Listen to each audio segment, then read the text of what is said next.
this is about storytelling, and storytelling is not my strong point. I believe that we have limitations or we have like obstacles or things that we're working through that are actually a feature and they're not a bug. People are always still going to come up with their own interpretation, but that's even better because they are putting themselves in your story.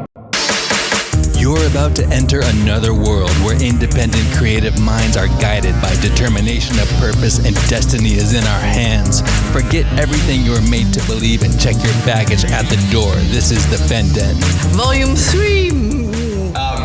Podcast is kind of like it's like a radio show that's not on the radio. All right, here's the deal, folks. What you're about to hear is an interview from another podcast with yours truly. For whatever reason, the interviewer took it down without my permission. Therefore, it's going back up in my podcast. Why? Fair use. Why not appropriate my own interview for my podcast? The Fenn Den Volume 3 is a production of Safe New Media. Visit safenewmedia.com for more. So yeah, just to start, could you just tell us a little about yourself as a human / artist, whatever that means to you? Yes, that's so broad of a thing, and it's difficult to be objective. You know, I have to talk about myself in the third person. So, and I could do the cliche, you know, from an early age, Don always wanted to play music. I could do that. Since I'm going down that road, when you're a child, that's when there's really no limits. Anything's possible. You can do anything. You could be a dinosaur if you wanted to, or a mailman, or a ballerina. Especially now when it seems like a lot of people are looking for their thing that they actually want to do. When you're a child, that's a magical time. So I always look back at that time and think, what was I doing as a child when my imagination was not confined by the constraints of, you know, parents and society and normies? What did I want to do? The reason I'm going there is because I believe that will kind of put a person on the right track with finding their authenticity. That's a roundabout way of saying I wanted to be a rock star when I was a little kid. Well, more specifically, I wanted to be like John Lennon. I remember one of my early memories watching the Beatles. I think it was the Ed Sullivan show. It was a repeat. I'm not that old unless I didn't see the first time, but it was a repeat. And watching the Beatles and just being fascinated and imagining putting myself as the hero in that story. Like in my little child brain, I'm sure it wasn't like this, but in retrospect, it's like, I wish I could be like John Lennon and Paul McCartney and the Beatles. Also in my childhood, I wanted to be an actor and an artist. And so like later in life, you realize that it's not going to be easy. There are things in the way, like no one's going to hand you, I don't know, even what kind of thing you get as an artist, like you recognition or pay, or I don't know, but no one's going to hand it to you. But those were the things that I just naturally inclined towards: making music, making art, and ultimately like making an impact on the world with, you know, my authentic self. And do you remember the first time that you started to make music, whether that was, well, I guess first question is, do you just write the songs? Do you also do all of the instrument? Like what is, I know that you sing too. So what part, like when was the first time that you started to make music in whatever form? When I got my first guitar, I think. Guitar has just been my instrument. I don't really know how to play any other instruments really well, but guitar is the first instrument that I played. So I consider myself a guitar player, and my authentic songs are written on guitar. In other words, I have electronic music that I write on the computer, which is for a certain kind of audience. I don't think it's for everyone. It's all electronic music because that's the most effective way for me to get a band together, is just have it all virtual. But guitar was my first instrument. I love playing guitar. I took lessons when I was, I think, 16. My parents got me guitar lessons at the local music shop by a heavy metal guitar player. What band was he in? He was in kind of a popular heavy metal band. I don't remember which. That'll come to me later. But anyway, not important. But what's important is he taught me power chords.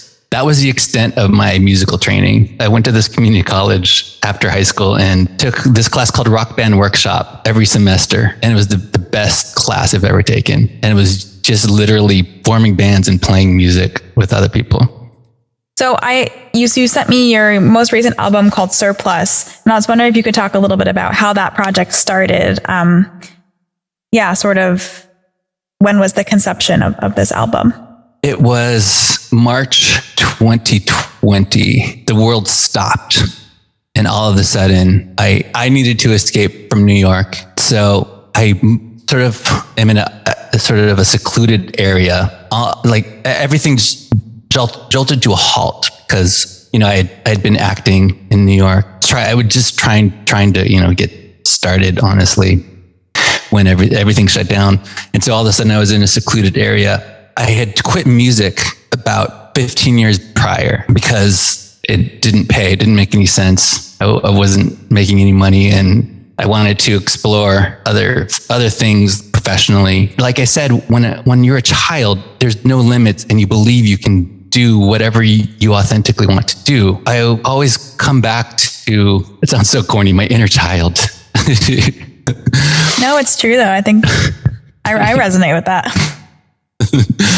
So there I was, not knowing exactly what to do now because my life was in New York and I didn't know what to do now. But I knew that the previous music that I had released, I put out a record. The first one was called The Gutters of Heaven. The moniker that went by Sean Allen Fenn and the Maids of Dishonor. It was kind of depressing to listen back to my old music because it put me there in that headspace. And then I put out another record with a band that broke up before the album came out, and it was called No One Ever Sticks Around That Long. And we named the band the Eidolons. Those were my previous releases that were out in the world, totally obscure. Hopefully someone will get curious enough to find them and dare to listen to them. But I warn you that it's kind of depressing, or at least listening back to them for me was depressing. So I didn't want that to be out in the world because I believe in looking forward at your legacy. Like after you leave this form and this planet, you have left behind something. And what was it that you left behind for others? Did it bring joy? Did it bring hope? Did it bring gladness? Did it bring some, aspiration to be prosperous? I believe that art has so much power and it gets so sort of bastardized by, I don't know, the whatever forces, which is why music is so undervalued and why, artists struggle so much, because it's so like metaphysical that you can't make it a product without bringing it down to that level. And what you leave behind, I personally want it to mean something to someone else. And I want it to uplift and bring joy and hope and prosperity and abundance to everyone who hears it. It's rock and roll. So it's like, I don't know, not everyone's going to vibe with the genre, but still, I wanted to leave something in the world that I'm proud of, that I like to listen to, that means something to me. And it was just time to make music again. Like now it makes total sense to make music just for the love of it. So I started writing again. I wrote a couple songs and performed a couple songs in 2019 at Naked Angels that kind of sparked this new trajectory, this new life, because I hadn't written anything or performed in so long, and that was the first time I did it again. But now I wanted to write 100 songs just for the exercise of writing, and I wrote a song a day for 100 days straight. I missed a couple of days, but that was the goal: is to write 100 songs, write a song a day for 100 days. In order to do that, by the way, it was just for the exercise of making music. And then the end result, I was going to choose 10 or have my friends. I posted my demos as I was writing them on my Instagram and had my friends choose the best ones. So in order to write music that I wanted to be out in the world, I wanted to, and I do like currently, tap into my subconscious to write and to come up with something interesting. I believe that the most interesting things that we put out in the world are from our subconscious, and the things that are sort of passing and trendy are probably not from our subconscious. This is just my crazy theory. If they're on the surface, you can tell they're surface. Like most pop music is surface level, and there's nothing wrong with that. But I wanted to go deeper, so in order to write my songs, I put myself in a hypnagogic state. I do that. I heard somewhere, read somewhere. I think Walt Disney used to do this. I think Salvador Dali used to do this. Nikola Tesla maybe did this. You put yourself in a state where you're in between waking and sleeping. how I write my songs is I'll write them in my sleep. So I go to sleep and I set my alarm and I wake up at 3 a.m. and I just grab my guitar and start writing. And whatever I was dreaming that comes out in my song, and I'm in a dreamlike state. So I'll come up with lyrics and chord progressions. And that's how I wrote this album, Surplus. So all the songs are written in a dreamlike state. That's so cool. I love it because the lyrics are unexpected and the chord progressions are unexpected. Like I said, it's still rock and roll and I'm not the best, like I'm no Paul McCartney, but I wanted like interesting chord progressions. But the problem was that I'd started working with this marketing agency around the same time. And it was very difficult to get work done during the day if I'm staying up all night writing music. So along the way, I found some software that could write music with AI. It didn't get a wide release, but I put out some of the songs that I wrote. They're just electronic and written with AI. But the songs on Surplus are all guitar written and vocals and stuff. My point is it's difficult to have a regular job when you and be a good musician at the same time. Or a good artist at the same time. It's very difficult. Totally. Well, that does touch on sort of my next question. It's kind of a two-parter. So I was wondering, what was the most challenging part? What was the most rewarding part about creating the album? I know you just kind of touched on the challenge, but. Yeah, the challenge was actually, this is probably a challenge with anyone inclined to be an artist, is interacting with normies, with the regular world out there, like regular day-to-day 9 to 5ers, I call 9 to 5.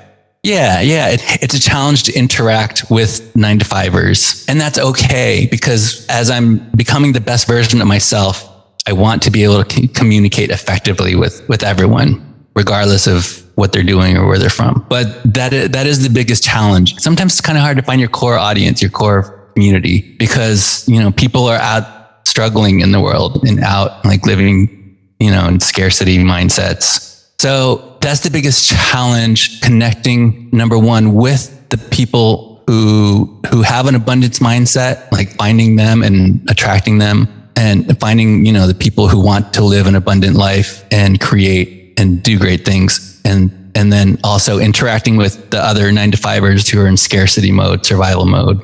And at the end of the day, it's just, you want to connect with other human beings. Like, that's why we're here. That's what brings us life. If you're crazy enough to be like me, like you want to do it on your own terms. I'm paraphrasing what you asked. I don't remember the word for word what you asked. The challenge and the reward. The opposite of challenge. The reward. Thank you. The reward. Yes, that's exactly what it is. The reward is permissionless leverage. When you do something like this, when you have a podcast, when you make music, when you make art for art's sake, especially when it's digital, when it's out in the digital sort of existence, you create leverage for yourself, and it's permissionless. You don't have to ask permission to have a podcast or to make a record, unless you want to do the old fashioned thing and try to get a record label and go about it that way, which is fine. But the reward is that you don't have to ask permission. And you can create and you can change people's lives that way without having, to have a boss. Yeah. I guess that's the reward. That's great. Yeah. I find that super important, especially with people who are maybe just starting out with a new creative endeavor. It's like you really do have so much more agency than you think you do, even just to start out, So I guess sort of in that vein, is there anything that you had wished that you had known when you were starting out making this album that now that might help someone starting out on their own album journey?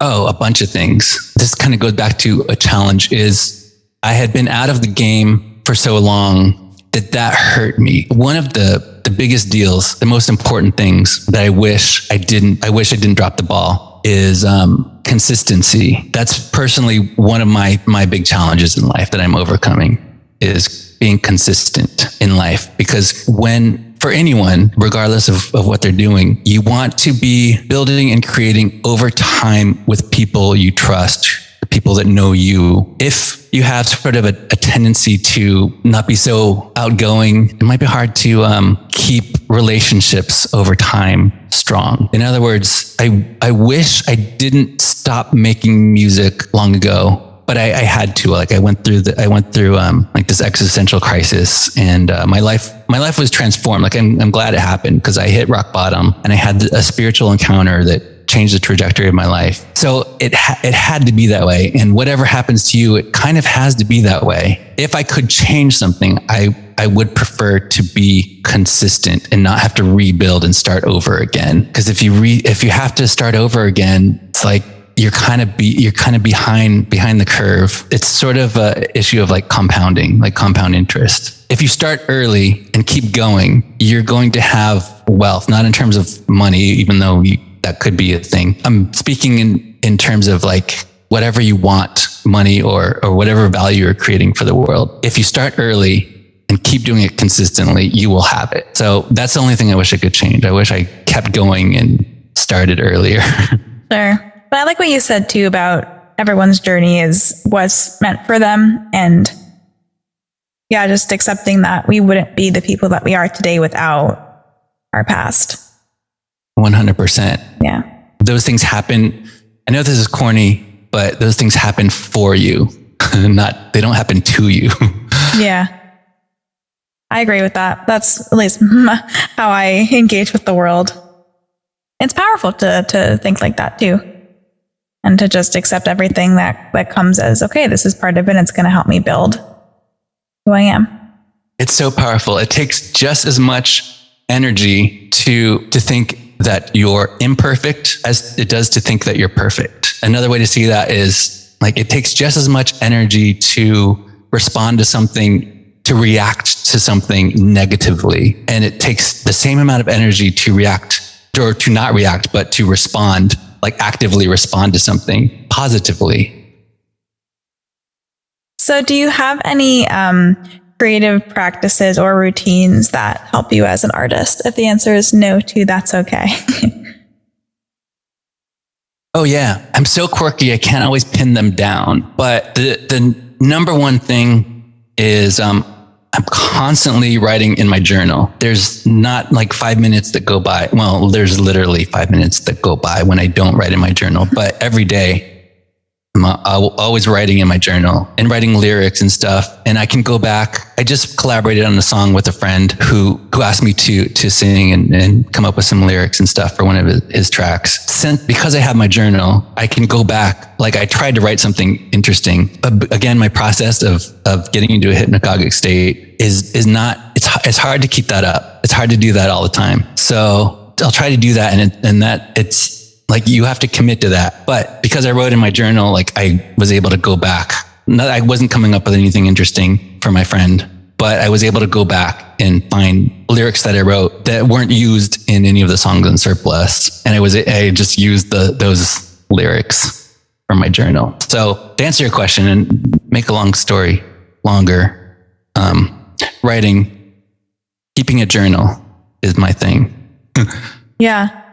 I do something similar. I guess it is sort of a journal. It's virtual. I have a Google Doc that just says like anecdotes, inspiration. And whenever I come up with something or I hear something on the subway, I just jot it down there. And whenever I'm in a little writing, slump or writer's block moment, I'm just like, let me go read what I wrote about these random things that inspired me. And there's always something that's like, oh yeah, that thing. Maybe I can add that into this project. There's always something. Yeah. It's great that you do it that way. I like writing with a pen and paper because of how neurologically it sinks in. For me, it sinks in better if I'm using like physically writing with a pen and paper. Yeah, a lot of people have mentioned that as well when I talk to them. I just have the worst handwriting and I get so frustrated because my brain works so much faster than my hand could ever write. But in school, I did process things better if I wrote them by hand. So maybe there's some middle ground I can come to. Yeah, there totally is a middle ground. Because I do both. It's mostly writing. When it's just you writing to yourself, it doesn't have to make sense when you write it down. If you think faster than you write, which I do too. So I'm just kind of writing in code. You can just kind of find a shorthand way to write things, kind of make symbols that represent things. That's cool. But whatever works for you, everyone's different. Yeah. Is there anything else that you want to share that we didn't get to touch on about your creative process that you think might be relevant? Yes, this is about storytelling, and storytelling is not my strong point. I believe that we have limitations or we have like obstacles or things that we're working through that are actually a feature and they're not a bug. One of my, traumatic experiences was I was fired from a really good job I was a trainer. So I was like speaking in public to the customers and the employees and stuff. My boss who fired me gave me the best advice. This was of course before I got fired, but again, everything happens for you, not to you. And what she said was, you have to have a beginning, middle, and end. Because I tend to, I'll just start, it sounds like I'm rambling, and because I am, so it's like a little bit sometimes, which is my point. You have to have a beginning, middle, and end to tell a good story. However, there are exceptions. Like Andy Warhol was not a good storyteller, but he used that to his advantage, and just repetition was his storytelling. Whatever you're told it has to be, there's always another way. That doesn't mean that I don't want to have a beginning, middle, and end, but I have to try really hard to do that. Fortunately, with music, you don't have to be a storyteller with music. You could, and there are great musicians who tell stories with their songs, but you don't have to. It can be totally abstract and random, and people will still listen because it taps into something else that the story is meant to explore. Like, in other words, people respond better to parables for a reason and stories for a reason, because these complex, abstract topics and ideas, they get lost in translation. But with the story, it goes right into the subconscious mind of the person. Now, if you're not good at telling a story, which this is why I'm here, maybe I could, just absorb some of your super storytelling powers. But until that happens, music is the way. It'll still get into the minds of your listener. I made these paintings a while ago that explored how people interpret information. The mix or the combination of text and image together. I was interested in, can I just write, paint these letters, paint this phrase, and have the viewer interpret it exactly how I'm expressing it. And this was back like when I just came out of art school, and I didn't know that actually, no, people still are going to come up with their own interpretation. People are always still going to come up with their own interpretation, but that's even better because they are putting themselves in your story, and that's what you want. So at the end of the day, if you're just creating and people are putting themselves in your story, then you won. You won the game. I love that. I totally agree with that. Yeah, putting themselves in your story, that's a really cool way of phrasing that. I think that's what it is. Yeah. Well, where can people find you and follow you and hear your music? It's on streaming platforms, including Spotify and Apple Music, under Sean Allen Fenn. And the name of the record is Surplus. I'm not sure if you or your listeners are into what's coming up next, but there's this thing called the NFTs that exist now. And so I'm releasing music as NFTs now.